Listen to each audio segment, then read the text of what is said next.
আজও সেই চাঁদটা আসে রাতে, আজও তারার মিতালি গড়ে চাঁদের সাথে। শুধু মাসে না মাসে না আমাকে গল্প শোনাতে।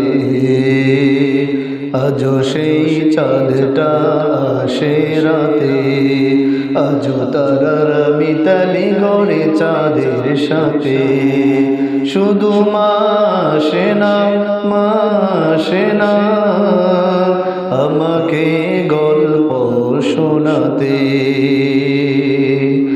আছে সাজানো বাগান বিথি, আছে সেই ঘর, মা শুধু নেই পাশে, হয়ে গেছে পর। আজও সেই চাঁদটা আসে রাতে, আজও তারার মিতালি গড়ে চাঁদের সাথে। আজও সেই চাঁদটা আসে রাতে, আজও তারার মিতালি গড়ে চাঁদের সাথে। শুধু মাসে না মাসে না আমাকে গল্প শোনাতে, আমাকে গল্প শোনাতে। সকল প্রশংসা আসমান এবং জমিনের একচ্ছত্ব মালিক আমাদের খালিক আল্লাহ রব্বুল ইজ্জতুল জালালের জন্যে, যে আল্লাহ রব্বুল আলামিন আমাদেরকে রজব মাসের আজকের তৃতীয় জুমআয় সালাতুল জুমআ আদায় করার জন্যে অত্র মসজিদে সমবেত হওয়ার সুযোগ এবং তৌফিক দান করলেন। সেই মহান মাবুদের জন্যে আমাদের কণ্ঠকে উঁচু আওয়াজে, আমাদের কণ্ঠকে সমৃদ্ধশালী করে আমরা শুকরিয়া আদায় করে পড়ে নিচ্ছি আলহামদুলিল্লাহ। অসংখ্য অগণিত দুরুদ সালাম প্রেরণ করছি নবীদের নবী, আমাদের নবী সরকার দু আলম আহমদ মুস্তফা মুহাম্মদ মুস্তফা সাল্লাল্লাহু আলাইহি সাল্লামের উপরে। আল্লাহুম্মা সাল্লি ওয়া সাল্লিম ওয়া বারিক আলাইহি। সম্মানিত মুসল্লিয়ানে কেরাম, আজকে যেহেতু রজব মাসের তৃতীয় জুমআ, এই রজব মাসের ২৬ তারিখ দিবাগত রাতে আল্লাহর হাবিব সাল্লাল্লাহু আলাইহি সাল্লাম আল্লাহ তাআলার ডাকে সাড়া দিয়ে আল্লাহ পাকের মেহমান হয়ে তিনি ৭ আসমান ছেদ করে, ৭ আসমান পাড়ি দিয়ে জান্নাত জাহান্নাম বাইতুল মামুর সকল কিছুর ঊর্ধ্বে গিয়ে আল্লাহ তাআলার সাথে একান্ত আলাপচারিতায় মগ্ন ছিলেন। আল্লাহ তাআলার সাথে কোনো পর্দা নাই, সরাসরি রাসূল সাল্লাল্লাহু আলাইহি সাল্লাম আল্লাহ পাকের সাথে বসে কথোপকথন করেছেন। এবং আসার সময় আল্লাহ তাআলা প্রিয় রাসূল সাল্লাল্লাহু আলাইহি সাল্লামকে কিছু হাদিয়া দিয়েছেন। যেহেতু আজকে রজব মাসের তৃতীয় জুমআ, এই জুমআয় রাসূল সাল্লাল্লাহু আলাইহি সাল্লামের মেয়ারাজটা কেমন ছিল, রাসূল সাল্লাল্লাহু আলাইহি সাল্লামের সেই মেয়ারাজ নিয়ে অল্প কিছু সময় আমরা অল্প কিছু সময়ের মধ্যে কোরআন এবং সুন্নাহ থেকে আলোকপাত করার চেষ্টা করব ইনশাআল্লাহ। রাসূল সাল্লাল্লাহু আলাইহি সাল্লামকে আল্লাহ তাআলা প্রায় ৩,০০০-এরও বেশি মুআজিজা দিয়েছেন। রাসূল সাল্লাল্লাহু আলাইহি সাল্লামকে আল্লাহ তাআলা এত বেশি মুআজিজা দিয়েছেন, পৃথিবীর সব নবীদের মুআজিজা এক করলে আমাদের নবীকে আল্লাহ তাআলা একলাই যত মুআজিজা দিয়েছেন আমাদের নবীর সমপরিমাণ মুআজিজা হবে না। আল্লাহ তাআলা এই পৃথিবীতে সমানভাবে সব নবীদেরকে আল্লাহ তাআলা ৩টি জিনিস দিয়েছেন। সমানভাবে আদম থেকে আমাদের নবী পর্যন্ত সব নবীদেরকে সমানভাবে আল্লাহ তাআলা কয়টি জিনিস দান করেছেন? ৩টি জিনিস দিয়েছিলেন। সেই ৩টি জিনিস কি? ১ নম্বর হচ্ছে ওহী। ওহী ছাড়া নবী হওয়া সম্ভব নয়, রাসূল হওয়া সম্ভব নয়। এজন্য আল্লাহ তাআলা সব নবীদেরকে ওহী তিনি দান করেছিলেন। ২ নম্বরে আল্লাহ তাআলা সব নবীদেরকে যে জিনিসটি দিয়েছিলেন সেটি হচ্ছে উন্নত মানের চরিত্র। কারণ আমার চরিত্রে, আপনার চরিত্রে, পৃথিবীর সব মানুষের চরিত্রে কলঙ্কের দাগ থাকলেও নবী এবং রাসূলদের চরিত্রে কোনো কলঙ্কের দাগ বসাবার কোনো সুযোগ নাই। এজন্য আল্লাহ তাআলা যাদেরকেই নবী এবং রাসূল করেছেন সেই সকল নবী এবং রাসূলদেরকে আল্লাহ তাআলা উন্নত মানের চরিত্র দান করেছেন। 3 নম্বরে যে জিনিসটি দিয়েছেন আল্লাহ তাআলা, সেই জিনিসটি হচ্ছে মুজিজা। মুজিজা দিয়েছেন, কারণ মুজিজা ছাড়া নবী হওয়া সম্ভব নয়। তাহলে সমানভাবে সব নবীদেরকে আল্লাহ তাআলা যে 3টি জিনিস দিয়েছেন, সেই 3টি জিনিসের নাম হচ্ছে ওহী, 2 নম্বর হচ্ছে উন্নত মানের চরিত্র, আর 3 নম্বর হচ্ছে মুজিজা। মুজিজা এটা কি দেখুন, মুজিজা হচ্ছে ওই জিনিসকে বলে, ওই জিনিসকে বোঝায় যেই নবীর যুগে যে জিনিসের প্রভাব বেড়ে গিয়েছিল, ওই জিনিসকে ধ্বংস করার জন্য আল্লাহ পাকের পক্ষ থেকে অলৌকিক শক্তি আল্লাহ তাআলা নবী রাসূলদেরকে দান করেছিলেন, তাকেই মুজিজা বলা হয়। যেমন আল্লাহ রাব্বুল আলামিন হযরত মূসা আলাইহিস সালাতু ওয়াস সালামকে একটা মুজিজা দিয়েছিলেন। সেই মুজিজার নাম হচ্ছে একটি লাঠি। লাঠি আমরা সবাই চিনি কিনা? মূসা আলাইহিস সালাতু ওয়াস সালামকে আল্লাহ অনেকগুলো মুজিজা দিয়েছিলেন, তার মধ্যে থেকে একটি মুজিজার নাম ছিল লাঠি। একটি লাঠি দিয়েছেন আল্লাহ, সাধারণ একটি লাঠি। আল্লাহ তাআলা একদিন মূসা আলাইহিস সালাতু ওয়াস সালামকে ডাকলেন, ডেকে বললেন, ওয়ামা তিলকা বিয়ামিনিকা ইয়া মূসা। আল্লাহ পাক বলেছেন, মূসা রে, তোমার হাতের মধ্যে এটা কি? মূসা আলাইহিস সালাতু ওয়াস সালাম উত্তর দিলেন, ক্বালা হিয়া আসাই আতাওয়াক্কাউ আলাইহা ওয়া আহুশু বিহা আলা গনামি ওয়া লিয়া ফিহা মাআরিবু উখরা। মূসা আলাইহিস সালাতু ওয়াস সালাম বললেন, ওগো রব, আমার হাতের মধ্যে এটা লাঠি, এই লাঠি দিয়ে আমি গাছ থেকে পাতা পাড়ি, এই লাঠির উপরে ভর করে আমি দাঁড়াই, আর এই লাঠি দিয়ে আমি আরো অনেক কাজ করি। আল্লাহ বললেন, মূসা রে, তুমি তোমার হাতের মধ্যে যে লাঠি দেখতে পাচ্ছ, এটা সাধারণ কোনো লাঠি নয়। এই লাঠি তুমি জমিনের মধ্যে ছেড়ে দাও। জমিনের মধ্যে মূসা আলাইহিস সালাতু ওয়াস সালাম যখন লাঠি ছেড়ে দিতেন, সঙ্গে সঙ্গে বিশাল আকারের সাপ হয়ে যেত, সাপ হয়ে যেত। মূসা আলাইহিস সালাম ভয় পেয়ে গেলেন। আল্লাহ বললেন, মূসা রে, ভয় পাওয়ার কোনো কারণ নাই। তোমার প্রয়োজন শেষ হলে লাঠির এক মাথায় ধরলে আর সাপটি আবার লাঠি হয়ে যেত। এই যে মূসা আলাইহিস সালামকে আল্লাহ তাআলা একটা লাঠির মতো মুজিজা দিলেন, এটা কেন দিলেন? এটা দিয়েছেন এজন্য, মূসা আলাইহিস সালামের যুগে মানুষেরা অল্প কিছু জাদু করে বিশাল বিশাল সাপ বানাতো, বিশাল বিশাল আকারের প্রাণী বানিয়ে ফেলতে পারত।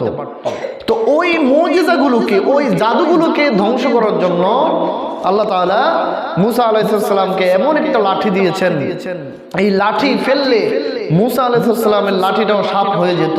সকল জাদুগুলোকে মূসার একটি সাপ খেয়ে ফেলতো। সুবহানাল্লাহ। এটা ছিল মূসা আলাইহিস সালামের একটি মুজিজা। এবার আসুন হযরত ঈসা আলাইহিস সালাম, তিনি যদি কোনো অন্ধ মানুষের চোখের উপরে হাত রাখতেন, অনেক অন্ধ মানুষ আছে না, চোখে দেখে না, জন্মগত অন্ধ, এরকম অন্ধ মানুষের হাতের উপরে মূসা আলাইহিস সালাম যদি তিনার হাতটা অন্ধ মানুষের চোখের উপরে রাখতেন, অন্ধ মানুষের চোখের উপরে হাত রাখার সাথে সাথে ওই অন্ধ মানুষগুলো কি করতেন?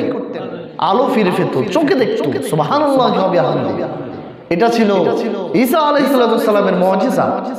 আবার ঈসা আলাইহিস সালামের আরেকটি মুজিজা ছিল, তিনি মৃত মানুষকে জীবিত করতে পারতেন। সুবহানাল্লাহ বললেন না? মৃত মানুষকে জীবিত করতে পারতেন। তিনি কোন কবরের পাশে গিয়ে যদি বলতেন কুম বিইজনিল্লাহ, হে কবরের ব্যক্তি তুমি আল্লাহর হুকুমে দাঁড়িয়ে যাও, দাঁড়িয়ে যেত। আবার তিনি বলতেন আল্লাহর হুকুমে আবার তুমি মরে যাও, শুয়ে যাও কবরে, শুয়ে যেত। এটা ছিল ঈসা আলাইহিস সালামের মুজিজা। ঈসা আলাইহিস সালামের যুগে এই প্রভাব বেশি ছিল। আল্লাহ তাআলা তিনাকে এই মুজিজা দিয়েছেন। আবার দেখুন না, সুলাইমান আলাইহিস সালামের যুগে মানুষেরা উঠতে বেশি পছন্দ করত। সুলাইমান আলাইহিস সালামকে আল্লাহ তাআলা এমন মুজিজা দিলেন, এই যে আমাদের সামনে কাঠের সোফা, কাঠের আপনার গাছের বিভিন্ন আসবাবপত্র রয়েছে, এই একটি গাছের তক্তার উপরে সুলাইমান আলাইহিস সালাম যদি বসতেন, এখান থেকে তিনি বসেছেন, যদি ইচ্ছা করতেন এই মুহূর্তে চীন যাবেন, মুহূর্তের মধ্যে গাছের টুকরায় বসলে তিনি মুহূর্তের মধ্যে চীনে চলে যেতেন। সুবহানাল্লাহ। পৃথিবীর যেখান থেকে যেখানে যেতে ইচ্ছা করতেন তিনি সেখানে চলে যেতে পারতেন। সুলাইমান আলাইহিস সালামকে এভাবে মুজিজা দিলেন। আমি তো সবগুলো বলতে পারবো না, আল্লাহ তাআলা এভাবে করে এক এক নবী রাসূলদেরকে এক এক মুজিজা দিয়েছেন। আমাদের নবীজিকে কি মুজিজা দিলেন?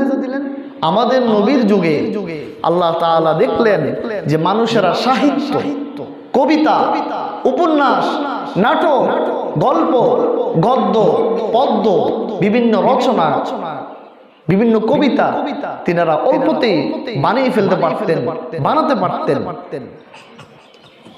আমার আল্লাহ তাআলা, আমাদের রব আল্লাহ পাক আমাদের নবীর যুগে সকল সাহিত্যকে ধ্বংস করে দেওয়ার জন্য আমার নবীকে, আপনার নবীকে যে মুজিজা দিয়েছেন, ওই মুজিজার নাম হচ্ছে আল কোরআন। ওই মুজিজার নাম হচ্ছে আল কোরআন। পৃথিবীতে যত বই থাকুক, পুস্তক থাকুক, যত গ্রন্থ থাকুক, সকল গ্রন্থে ভুল আছে, ত্রুটি আছে, বিচ্যুতি আছে, কিন্তু কোরআনুল কারীম এমন এক গ্রন্থ, সকল বই পুস্তকের ঊর্ধ্বে, জোরে বলুন না সুবহানাল্লাহ। এমন একটি কোরআনুল কারীম আল্লাহ তাআলা আমাদের নবীকে দান করেছেন। এবার আসুন প্রিয় বন্ধুরা আমার, হযরতে মূসা আলাইহিস সালাম দুনিয়ার থেকে চলে গিয়েছেন। তিনার চলে যাওয়ার সাথে সাথে তিনার মুজিজাও চলে গিয়েছে। মূসা আলাইহিস সালাম দুনিয়াতে নাই। এখন আর কোন মানুষ যদি লাঠি ফেলে জমিনে সাপ হবে নাকি? সাপ হবে না। তাহলে বোঝা গেল মূসা আলাইহিস সালাম চলে যাওয়ার সাথে সাথে তিনার মুজিজা তিনার সাথে চলে গেল। হযরতে সুলাইমান আলাইহিস সালাম চলে গিয়েছেন, তিনার মুজিজাও তিনার সাথে চলে গেল। এখন আর কোন মানুষ যদি কাঠের উপরে, তক্তার উপরে বসে, তাহলে কি এক প্রান্ত থেকে আরেক প্রান্তে যেতে পারবে নাকি? পারবে না। বোঝা গেল সুলাইমান আলাইহিস সালাম চলে যাওয়ার সাথে সাথে তিনার মুজিজাও চলে গিয়েছে। হযরত ঈসা আলাইহিস সালাম নাই দুনিয়াতে। এখন আর কোন মানুষ যদি কারো চোখে হাত রাখে, চোখের আলো ফিরবে না। তাহলে বোঝা গেল হযরত ঈসা আলাইহিস সালামের সাথে তিনার মুজিজা বিদায় নিয়েছে। কিন্তু আমার আর আপনার নবী মুহাম্মদুর রাসূলুল্লাহ সাল্লাল্লাহু আলাইহি সাল্লাম আজ থেকে প্রায় 1400 বছর আগে দুনিয়ার থেকে বিদায় নিয়েছেন। অন্য নবীরা বিদায় নেওয়ার সাথে সাথে মুজিজা বিদায় নিয়েছে, কিন্তু আমার আর আপনার নবী এমন একজন নবীর উম্মত হতে পেরেছি, ওই নবী বিদায় নেওয়ার পরেও ওই নবীর কোরআন এখনো অক্ষত আছে না নাই? আমাদের নবী চলে যাওয়ার পরেও নবীজির কোরআন, নবীজির মুজিজা আল কোরআন এখনো আছে। কোরআন দিয়ে রাসূল সাল্লাল্লাহু আলাইহি ওয়াসাল্লাম আগে যেভাবে সমাজ, রাষ্ট্র, দেশ পরিচালনা করেছেন, এখনো সেটা সম্ভব। কোরআন থেকে আগে যেমন সমাধান রাসূল দিয়েছেন, এখনো কোরআন থেকে কিয়ামত পর্যন্ত মানুষগণ কি করতে পারবেন? সমাধান নিতে পারবেন। তো এই যে মুজিজার যে বিষয়টা, রাসূল সাল্লাল্লাহু আলাইহি সাল্লাম তিনি অনেক মুজিজা পেয়েছেন। আমি তো আলোচনা শুরু করেছিলাম এভাবে যে আমাদের নবীকে আল্লাহ তাআলা প্রায় 3000-এরও বেশি মুজিজা দিয়েছেন। এটা আমরা কল্পনাও করতে পারবো না। পৃথিবীর সব নবীদেরকে মিলে আল্লাহ তাআলা যতগুলো মুজিজা দিয়েছেন, আমার আর আপনার নবীকে একাই আরো বেশি মুজিজা দিয়েছেন। সুবহানাল্লাহ। তার মধ্য থেকে একটি মুজিজা হচ্ছে মিরাজ। একটি মুজিজার নাম কি? মিরাজ। মেরাজটা কিভাবে হয়েছিল আমরা সংক্ষেপে বর্ণনা করব, বিস্তারিত বলার সুযোগ আমরা পাবো না। রাসূল সাল্লাল্লাহু আলাইহি সাল্লাম মেরাজের 26 তারিখ দিবাগত রাতে রাসূল সাল্লাল্লাহু আলাইহি সাল্লামের পুপি উম্মে হানির ঘরে, কার ঘরে বলেন? উম্মে হানি, নবীজির পুপি, মক্কার পাশে তিনি ঘুমাচ্ছেন। এমত অবস্থায় রাতের শেষ অংশে জিবরাইল আলাইহিস সালাম তিনার সাথে সহকারী ফেরেশতাদেরকে নিয়ে এসে নবীজি সাল্লাল্লাহু আলাইহি সাল্লামকে বললেন, মুহাম্মদ আপনি ঘুম থেকে জাগুন, আপনাকে আল্লাহ তাআলা মেহমান হতে হবে, আল্লাহ তাআলা আপনাকে ডেকেছেন, আল্লাহ তাআলার কাছে আপনাকে যেতে হবে। রাসূল সাল্লাল্লাহু আলাইহি সাল্লামের বুক, সিনা যেটাকে বলি, এটা মোট 4 বার সিনা সাক হয়েছে, বুক একেবারে ফারা হয়েছে, বুক মোট 4 বার। এই 4 বার রাসূল সাল্লাল্লাহু আলাইহি সাল্লামের বুক ছিদ্র করা হয়েছে, সেখানে জান্নাতের পানি, জমজমের পানি দিয়ে সেটাকে ধৌত করা হয়েছে। তার মধ্যে ওই রাত্রেও একবার রাসূল সাল্লাল্লাহু আলাইহি সাল্লামের সিনা সাক হয়েছিল। রাসূল সাল্লাল্লাহু আলাইহি সাল্লামের সিনা সাক হয়েছে, তারপরে রাসূল সাল্লাল্লাহু আলাইহি সাল্লাম ওযু করলেন। ওযু করার পরে রাসূল সাল্লাল্লাহু আলাইহি সাল্লাম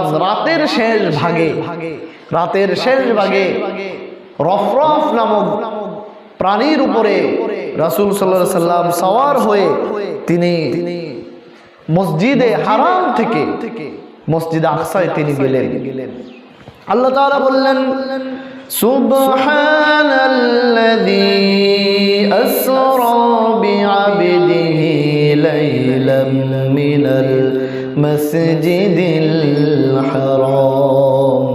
সুবহান, পবিত্র, সুমহান সত্তা তিনি, আল্লাযী যিনি আসরা ভ্রমণ করিয়েছিলেন, আসরা ভ্রমণ করিয়েছিলেন বিআবদিহি তার বান্দাকে। এখানে বিআবদিহি বান্দা দ্বারা আমার আর আপনার নবীকে উদ্দেশ্য করা হয়েছে। আল্লাহ তাআলা বলেন, সুমহান সেই সত্তা তিনি যিনি রাতের আধারে তার আপন বান্দাকে ভ্রমণ করিয়েছিলেন লাইলাম মিনাল মসজিদিল হারাম, মসজিদে হারাম থেকে ইলাল মসজিদিল আকসা, মসজিদে আকসা পর্যন্ত ভ্রমণ করেছিলেন। মসজিদে হারাম এটা মক্কায় অবস্থিত, আর মসজিদে আকসা এটা বর্তমান পৃথিবীর ফিলিস্তিনে অবস্থিত। যেখানে ফিলিস্তিন এটা এমন একটি রাষ্ট্র যেখানে মুসলমানরা সবসময় নির্যাতিত হয়, সবসময় মুসলমানদেরকে শহীদ করা হয়, সেই ফিলিস্তিনে। লাইলাম মিনাল মসজিদিল হারামি ইলাল মসজিদিল আকসা, মসজিদে হারাম থেকে মসজিদ আকসাতে রাতের আধারে নবীজিকে জিবরাইল আলাইহিস সালাম নিয়ে গেলেন। কেন নিলেন? আল্লাহ তাআলা বললেন, আল্লাযী বারাকনা হাওলাহু লিনুরিয়াহু মিন আয়াতিনা।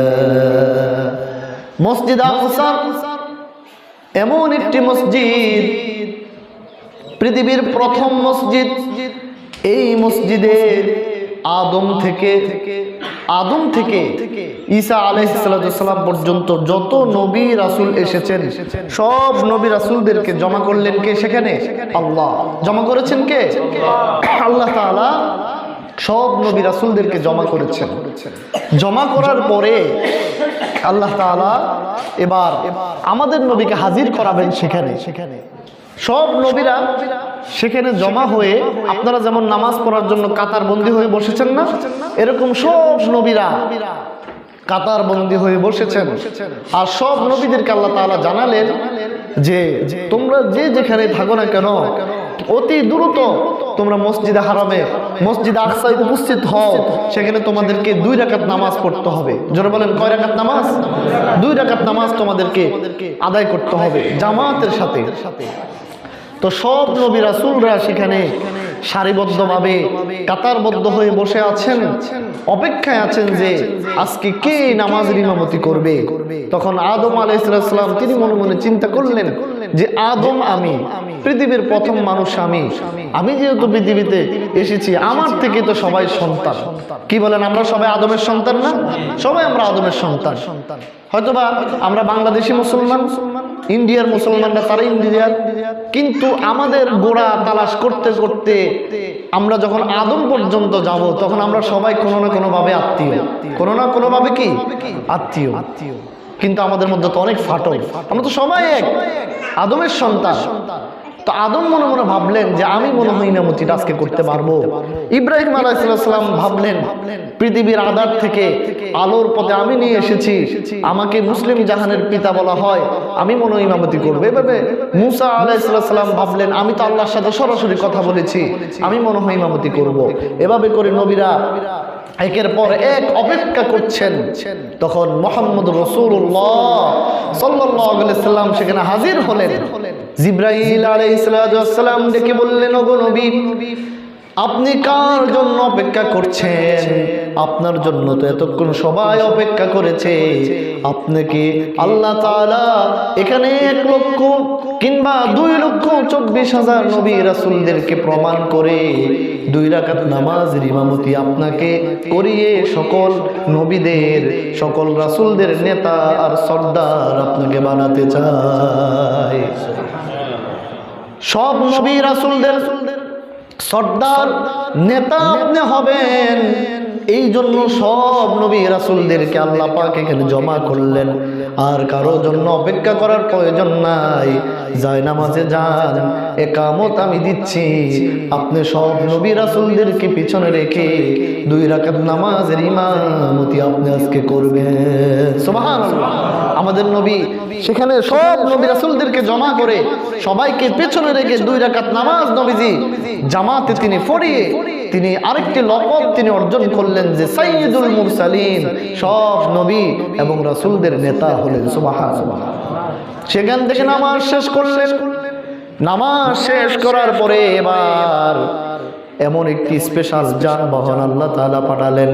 সেই যানবাহনে চড়ে, যার নাম ছিল রফরফ, সেই বাহনে চড়ে নবীজিকে নিয়ে জিবরাইল আলাইহিস সালাম চলতে লাগলেন। প্রথম আসমানে গেলেন। প্রথম আসমানে যাওয়ার পরে প্রথম আসমানে আদম আলাইহিস সালামের সাথে দেখা হলো। তার মানে আদম আলাইহিস সালামের সাথে প্রথম আসমানে দেখা হলো। নবীজি দ্বিতীয় আসমানে গেলেন। দ্বিতীয় আসমানে ঈসা আলাইহিস সালাম এবং ইয়াহইয়া আলাইহিস সালামের সাথে দেখা হলো। পৃথিবীতে একজন নবীকে আল্লাহ তাআলা মৃত্যু দেন নাই, মৃত্যু ছাড়া সরাসরি আকাশে তুলে নিয়েছেন। সবাই বলেন তো ওই নবীর নাম কি? বলেন, আমরা তো সবাই মুসলমান। ঈসা আলাইহিস সালাম। মাশাআল্লাহ, আপনারা জানেন ঈসা আলাইহিস সালামকে আল্লাহ কিন্তু মৃত্যু দেন নাই। কাফেররা তাড়া করেছিল, তিনি একটি জমিন, বিশাল জমিনের ভিতরে খালি ঘর একটি, সেখানে আশ্রয় নিলেন। আশ্রয় নেওয়ার সাথে সাথে কাফেররা ঢুকলো, তিনাকে হত্যা করবে। আল্লাহ তাআলা সরাসরি তিনাকে আসমানে তুলে দিয়েছেন। সুবহানাল্লাহ। আবার ঈসা আলাইহিস সালাম এমন একজন নবী, তিনার কোনো বাবা নাই, তিনার কোনো কি নাই, বাবা নাই। বাবা ছাড়াই তিনি ফেরেশতার ফু দিয়েছেন তিনার মাকে, এই ফুর মাধ্যমে তিনার জন্ম হয়েছে। তো তিনাকে বাবা ছাড়া আল্লাহ দুনিয়াতে পাঠিয়েছেন, আবার মৃত্যু ছাড়া আকাশে তুলে নিয়েছেন। এই ঈসা আলাইহিস সালাম কিন্তু কি করবেন? তিনি আবার এই পৃথিবীতে কিয়ামতের আগে আবার আসবেন। কিয়ামতের আগে আবার কি করবেন? আবার আসবেন তিনি দাজ্জালকে হত্যা করবেন। এটা কিয়ামতের আগে অন্য বিষয়। তো ঈসা আলাইহিস সালাম এবং ইয়াহইয়া আলাইহিস সালামের সাথে দ্বিতীয় আসমানে দেখা করলেন। তৃতীয় আসমানে হযরতে ইউসুফ আলাইহিস সালামের সাথে নবীজি দেখা করলেন। চতুর্থ আসমানে হযরতে ইদ্রিস আলাইহিস সালাম, পঞ্চম আসমানে হযরতে হারুন আলাইহিস সালাম এবং ষষ্ঠ আসমানে হযরতে মূসা এবং সপ্তম আসমানে হযরতে ইব্রাহিম আলাইহিস সালামের সাথে নবীজি দেখা করেছেন। আমি খুব সংক্ষেপে বলে যাচ্ছি। সপ্তম আসমান পাড়ি দেওয়ার পরে এবার বাইতুল মামুর আসলো। বাইতুল মামুর এটা কোথায়? এটা 7 আকাশ বরাবর সৌদি আরবের মক্কা যে ঘরটি রয়েছে ওই ঘরের বরাবর উপরে সেখানে একটি কেবলা, ওটা হচ্ছে বাইতুল মামুর নামে একটি কেবলা, ওটা হচ্ছে ফেরেশতাদের কেবলা। ওটি কার কেবলা? ফেরেশতাদের কেবলা। আমরা যেমন মক্কা শরীফের দিকে আমরা যেমন ওই দিকে ফিরে সিজদা দেই, ঠিক তেমনি ভাবে ওই কাবা ফেরেশতাদের কিবলা, বাইতুল মামুর ওটাকে কেন্দ্র করে ফেরেশতারাও এটার চতুর্দিক থেকে ইবাদত গুজার করে। বাইতুল মামুর শেষ হলো, এবার আসলো সিদরাতুল মুনতাহা। কি আসলো? সিদরাতুল মুনতাহা। এটা ছিল হযরত জিবরাইল আলাইহিস সালামের লাস্ট বর্ডার, লাস্ট ধাপ। নবীজি বললেন, ও জিবরাইল, জমিন থেকে মক্কা থেকে রওনা দিয়ে 7 আসমান বাইতুল মামুর পর্যন্ত পাড়ি দিয়েছো, তুমি আমার সঙ্গী ছিলে, এখন তুমি বলছো আর আমার সাথে যাবে না। আমার তো ভয় করছে, আমি একা একা কিভাবে আমি আমার আল্লাহর কাছে যাব? আমার তো ভয় করছে, আমি কিভাবে যাব? জিবরাইল আলাইহিস সালাম সান্ত্বনা দিয়ে বললেন, ও নবী, যে আল্লাহ তাআলা আপনাকে তার স্পেশাল মেহমান বানিয়েছেন, আপনার কোনো ভয় নাই, ভয় পাওয়ার কোনো কারণ নাই। যে আল্লাহ তাআলা আপনাকে দাওয়াত করেছেন ওই আল্লাহ তাআলাই আপনাকে নেওয়ার ব্যবস্থা করবে। জিবরাইল আলাইহিস সালাম আর গেলেন না। তারপরে রাসূল সাল্লাল্লাহু আলাইহি সাল্লাম সেখান থেকে উপরে গেলেন, জান্নাত তিনি পরিদর্শন করলেন, জাহান্নাম তিনি দেখলেন, জান্নাতের নয়নাবিরাম দৃশ্য তিনি দেখলেন, জান্নাতীদের খাবার দাবার, জান্নাতীদের উঠা বসা সবকিছু তিনি পর্যবেক্ষণ করলেন। তারপরে জাহান্নামীদেরকে বেনামাজির কি শাস্তি, সুদখোরের কি শাস্তি, মুনাফিকের কি শাস্তি, সকল শাস্তিগুলোকে নবীজি সাল্লাল্লাহু আলাইহি সাল্লামকে সচক্ষে দেখানো হলো। তারপরে রাসূল সাল্লাল্লাহু আলাইহি সাল্লাম জান্নাত জাহান্নাম পাড়ি দিয়ে তারপরে তিনি সকল কিছু পাড়ি দিয়ে এবার রাসূল সাল্লাল্লাহু আলাইহি সাল্লাম গেলেন আরশে আজিমে। কোথায় গেলেন?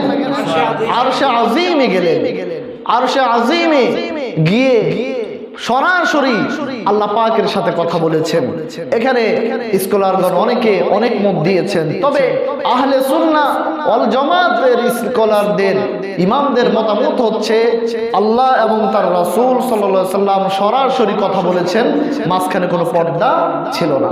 যাই হোক, পর্দা থাকুক না থাকুক, কথা বলেছেন এটা হচ্ছে সত্য, কথা বলেছেন এটা হচ্ছে কি সত্য। সাক্ষাৎকার আল্লাহ পাকের সাথে সরাসরি হয়েছে, এটা হচ্ছে সত্য। আমরা সেই বিবাদে জড়াবো না। প্রিয় বন্ধুগণ আমার, মেরাজ থেকে আল্লাহ পাক তার রাসূল সাল্লাল্লাহু আলাইহি সাল্লামের সাথে যতবার কথা বলেছেন এবং সকল কথার মধ্য থেকে রাসূল সাল্লাল্লাহু আলাইহি সাল্লামকে কিছু হাদিয়া দিয়েছেন। কি দিয়েছেন বলেন? হাদিয়া দেওয়া হলো। সেই হাদিয়াগুলো ছিল এই যে আপনার উম্মতকে আমি আল্লাহ তাআলা 50 ওয়াক্ত নামাজ এবং 6 মাস রোজা হাদিয়া দিচ্ছি। সুবহানাল্লাহ। রাসূল সাল্লাল্লাহু আলাইহি সাল্লাম সেই হাদিয়াগুলো নিয়ে আস্তে আস্তে সপ্তম আকাশে আসলেন। সপ্তম আকাশে এসে আবার ইব্রাহিম আলাইহিস সালামের সাথে দেখা হয়ে গেল। ইব্রাহিম আলাইহিস সালাম বললেন, ওগো নবী, শেষ নবী, আখিরি নবী, আল্লাহ পাক আপনাকে কি হাদিয়া দিয়েছে? নবীজি বললেন, আমাকে তো আল্লাহ পাক আমার উম্মতের জন্য 6 মাস রোজা তারপরে 50 ওয়াক্ত নামাজ হাদিয়া দিয়েছেন। তো তিনি বললেন যে দেখুন মুহাম্মদ সাল্লাল্লাহু আলাইহি সাল্লাম আপনার উম্মতেরা তো অনেক দুর্বল, লম্বায়ও তারা কম, শরীর স্বাস্থ্যও কম, তারা তো কোন সব দিক থেকে দুর্বল, তারা তো এই 50 ওয়াক্ত নামাজ আর আপনার 1 মাস রোজা 6 মাস রোজা এটা তো তারা পারবে না। আপনি আল্লাহর কাছে যান, গিয়ে কমিয়ে আসেন। এভাবে কমাতে কমাতে সর্বশেষ আসলো 1 মাস রোজা এবং আসলো 5 ওয়াক্ত নামাজ। কয় মাস রোজা আসছে শেষে? 1 মাস রোজা আর আসলো 5 ওয়াক্ত নামাজ। ইব্রাহিম আলাইহিস সালাম বললেন, আপনার উম্মত তাও পারবে না, আপনি আল্লাহর কাছে যান, আল্লাহকে গিয়ে বলেন আরো কমাই দিতে, আরো কমাতে। আপনার উম্মতরা পারবে না। আসলে তো আমরা পারতেছি না। পারতেছি? আসলে তো আমরা পারতেছি না। কেমনে? ফজরে 4 জন 5 জন, তো বাকিরা কই? এরপর অনেক মুসলমান আছে রোজাও থাকে না। সেই নবীদের কথোপকথন আসলেই তো বাস্তব, আমাদের চরিত্রের সাথে তো মিলে যাচ্ছে। আসলেই তো আমরা দুর্বল। 6 মাস রোজা হইলে কি অবস্থা হইতো আল্লাহ পাক জানে। 50 ওয়াক্ত নামাজ হইলে যে কি অবস্থা হতো আমাদের, মসজিদ থেকে আর বাইরে যাওয়ার দরকার নাই, এক ওয়াক্ত শেষ, ওই সিঁড়ির কাছে গেলে আবার আরেক ওয়াক্ত সময় হয়ে যেত। হতো না? হতো।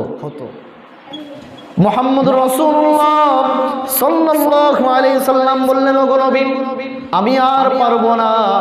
আল্লাহ পাক আমাকে 50 ওয়াক্ত নামাজ আর 6 মাস রোজা দিতে চেয়েছেন।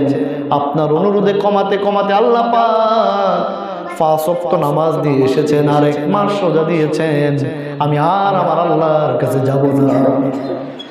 তখন আল্লাহ তাআলা শুনলেন, আল্লাহ পাক ডাক দিয়ে বললেন, ইয়া মুহাম্মদ ইন্নাহু হুন্না খামসুন সালাওয়াতুন কুল্লা ইয়াউমিন ওয়া লাইলিন লিকুল্লি সালাতিন 10 সালাওয়াত। খামসুন সালাওয়াত, ওগো নবী, আমি তো আপনাকে 50 ওয়াক্ত নামাজ দিতে চেয়েছি এবং 6 মাস রোজা দিতে চেয়েছি, তবে আপনার অনুরোধে আমি কমিয়ে দিয়েছি। তবে আমি আপনাকে এই ওয়াদা, এই জবান দিতে যাচ্ছি, এই কমিটমেন্ট, এই চুক্তি নবী আপনার সাথে আমি আল্লাহ পাক করতে চাই। আর তা হচ্ছে, আপনার যে উম্মত দৈনিক 5 ওয়াক্ত নামাজ আদায় করবে, আমি আল্লাহ পাক যে 50 ওয়াক্ত দিয়েছিলাম, 5 ওয়াক্ত নামাজ আদায় করার কারণে আমি আল্লাহ পাক তার আমল নামায় 50 ওয়াক্তের সওয়াব আমি দান করব। সুবহানাল্লাহ। পড়বো 5 ওয়াক্ত আর সওয়াব পাবো 50 ওয়াক্তের। ওগো মুহাম্মদ, আপনার যে উম্মত খালিস নিয়তে তাকওয়ার সাথে 1 মাস রোজা পালন করবে, আমি আল্লাহ তাআলা যে 6 মাস রোজা দিতে চেয়েছিলাম, 1 মাস রোজা পালন করার কারণে আমি আল্লাহ তাআলা 6 মাস রোজা রাখার সওয়াব আমি দান করব। সুবহানাল্লাহ। কিন্তু দুঃখ লাগে, অবাক লাগে, মুসলমানের সন্তান রোজা থাকতে চায় না। রোজার মাসে হোটেলগুলোতে পর্দা, হোটেলগুলোতে কি পর্দা, ওই হোটেলগুলোতে খায় কারা? এরা তো ইহুদির সন্তান নয়, এরা তো বৌদ্ধর সন্তান নয়, হিন্দুর সন্তানও নয়। তাহলে হোটেলগুলোতে মোড়ে মোড়ে, শহরে বন্দরে, এই যে হোটেলগুলোতে লাল পর্দা, নীল পর্দা, কালো পর্দা টাঙিয়ে সেখানে খাবার দাবার দিনের বেলায় গ্রহণ করছে কারা? বিক্রিও করছে কারা? মুসলমানদেরকে মনে রাখতে হবে, এই যে তুমি বেরোজগারদের সেবা করছো, এটা একরকম বেরোজগারদের সার্ভিস না বলেন? এই বেরোজগারের সার্ভিস দিয়ে লাখ টাকা, 50 লক্ষ টাকা, কোটি টাকা ইনকাম করলে তুমি দেখবা তোমার অ্যাকাউন্টে কিচ্ছু নাই। কিচ্ছু আছে? কিচ্ছু নাই। তোমাকে সচেতন হতে হবে। তুমি যা বিক্রি করবে ইফতারের পর থেকে সেহরি খাওয়া পর্যন্ত, এর বাইরে আর তোমার বিক্রি করার দরকার নাই। তুমি বেরোজগারকে সার্ভিস দিবা, এটা কিন্তু মুসলমান হতে পারে না। শহর বন্দরে খাবার দাবার ধুম পড়ে। মুসলমানগুলো রোজার মাসের পবিত্রতা অর্জন করতে হবে। রাসূল সাল্লাল্লাহু আলাইহি ওয়াসাল্লাম এই রজব মাস থেকে রমাদানের প্রস্তুতি নিতেন। আমরা তো প্রস্তুতি নেই না। আমার খুব অবাক লাগলো, মাস্টার পর আমি বলেছিলাম যে ফ্রিতে কোরআন শেখানো হচ্ছে, একজন মুসলমান পেলাম না এখান থেকে। আমি জানি না কেউ যায় কিনা, যে হুজুর আমি কোরআন শিখতেছি, একটু যোগাযোগ করে দেন। একজন পেলাম না। রাসূল সাল্লাল্লাহু আলাইহি ওয়াসাল্লাম রমাদানের মাস আসার আগ থেকে প্রস্তুতি নিতেন। আমরা কি করছি? আর মেরাজ যেটা, এই মেরাজের মূল শিক্ষা, মেরাজের মূল বিষয়বস্তুটা কি? মেরাজের মূল বিষয়বস্তুটা তো হচ্ছে নামাজ, রোজা। আল্লাহ পাক সাল্লাল্লাহু আলাইহি ওয়াসাল্লাম তার হাবিবকে আল্লাহ তাআলা আকাশে নিলেন, 7 আকাশের উপরে। দেখুন, নামাজ আর রোজা এটা এমন একটি বিধান, এটা সরাসরি আসমান থেকে এসেছে। কোথা থেকে এসেছে? যাকাতের বিধান দুনিয়াতে নাজিল হয়েছে, হজের বিধান দুনিয়াতে নাজিল হয়েছে, সব আমলের বিধান দুনিয়াতে রাসূল সাল্লাল্লাহু আলাইহি ওয়াসাল্লামকে আল্লাহ তাআলা ওহীর মাধ্যমে জানিয়েছেন। কিন্তু নামাজ এমন একটি ইবাদত, এটা সরাসরি আল্লাহ পাকের আরশে আজিমে নবীজিকে গিফট করেছেন। সুবহানাল্লাহ। এজন্য আপনারা যখন ঈমান আনবেন, ঈমান আনার পরে প্রথম কাজ যেটা, প্রথম দায়িত্ব যেটা, সেটা হচ্ছে নামাজ। ঈমান আনার পরে প্রথম দায়িত্ব কি? নামাজ। এই জন্য রজব মাসের শিক্ষা হচ্ছে আমাদেরকে নামাজের ব্যাপারে সচেতন হতে হবে। রমাদানের মাস আসতেছে, তারাবির প্রথম 2-3 দিন পুরা মসজিদ ফুরবে, তারপরে কমতে কমতে লাস্টে এক কাতার যোগাইতে কষ্ট হয়ে যায়। এরকম যেন না হয়। আপনি এখন থেকে প্রস্তুতি নেন যে আমি রমাদানের মাসটা আমি ভালোভাবে কাটাতে চাই, ইবাদতের মধ্য দিয়ে আমি কাটাতে চাই। আপনি যদি মনে করেন যে আমি তো লোহা কাটতে হয়, আমি তো আগুনে কাজ করতে হয়, আমি তো রিক্সা চালাতে হয়, আমি তো কঠিন কাজ করতে হয়, রমাদানের মাসে আমি যদি রোজা রাখি দিনের বেলায়, তাহলে আমার খাবারকে আঞ্জাম দিবে। আপনার ঈমান আপনাকে ওইভাবে তৈরি করতে হবে যে রমাদানের মাসে আমি যদি এমন কোনো কাজ কষ্টের করতে হয় আমি প্রয়োজনে করব না, অথবা রমাদানের মাসের খরচটা আমাকে আগের পরে জোগাড় করে ফেলতে হবে। তবু রমাদানের পবিত্রতা কোনোভাবে ক্ষুণ্ণ করা যাবে, কোনোভাবেই ক্ষুণ্ণ করা যাবে না। এটা হচ্ছে আপনার ঈমান। আর আপনার আর আমার ঈমান যদি কচু পাতার পানির মতো টলমল করে তাহলে সমস্যা নাই, তাহলে কোনো সমস্যা নাই। রাসূল সাল্লাল্লাহু আলাইহি সাল্লাম মেরাজ থেকে ফিরলেন, এমনিতেই রাসূল সাল্লাল্লাহু আলাইহি সাল্লামকে মক্কার আবু জাহেল কাফেররা বিশ্বাস করতে চায় না। মেরাজ থেকে ফেরার পরে নবীজির সাথে প্রথম দেখা হয়েছিল আবু জাহেলের। কার দেখা হয়েছিল? আবু জাহেলের।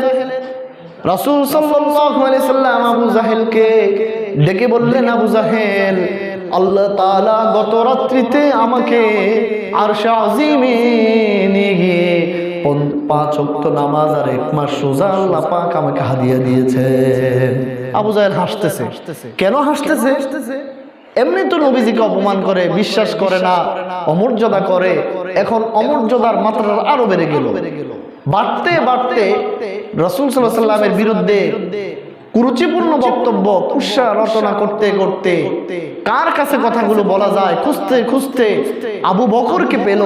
আবু বকরকে পেয়ে আবু জাহেল বলল যে, আবু বকর, তোমাদের নবী কি বলছে জানো নাকি? কয় কি বলছে? কয় সে নাকি গত রাত্রিতে সে নাকি 7 আসমানের উপরে জান্নাত জাহান্নাম সকল কিছু বেদ করে সে নাকি আরশে আজিমে আল্লাহ পাকের সাথে কথা বলে তারপরে আবার দুনিয়াতে এসেছেন। এটা কেমনে সম্ভব? এটা তো কোনোদিনও সম্ভব নয়। আবু বকর বললেন, এটা কি আমার নবী বলেছেন? তখন তিনি বললেন যে হ্যাঁ অবশ্যই বলেছেন। তখন আবু বকর বললেন, আমার নবী বললে আমি বিশ্বাস করতে এক মুহূর্ত দেরি করব না। সুবহানাল্লাহ। তখন আবু বকরকে রাসূল সাল্লাল্লাহু আলাইহি সাল্লাম সিদ্দিক শব্দটা উপাধি দিয়েছেন। আবু বকর তিনি হয়ে গেলেন আবু বকর সিদ্দিক রাদিয়াল্লাহু তাআলা আনহু। এই মিরাজের ঘটনা সর্বপ্রথম যিনি বিশ্বাস করলেন তিনি হচ্ছেন ইসলামের প্রথম খলিফা হযরত আবু বকর সিদ্দিক রাদিয়াল্লাহু তাআলা আনহু। তিনি বিশ্বাস করেছেন, তিনি রাসূল সাল্লাল্লাহু আলাইহি সাল্লামের সাথে ছিলেন। প্রিয় বন্ধুগণ আমার, মেরাজের শিক্ষা আমাদেরকে অন্তর ধারণ করতে হবে। মেরাজের শিক্ষায় আমাদের জীবনকে সাজাতে হবে। মেরাজের শিক্ষা হচ্ছে এই 5 ওয়াক্ত নামাজ আমাদেরকে যথাযথভাবে আদায় করতে হবে। আর যে সকল ভাইয়েরা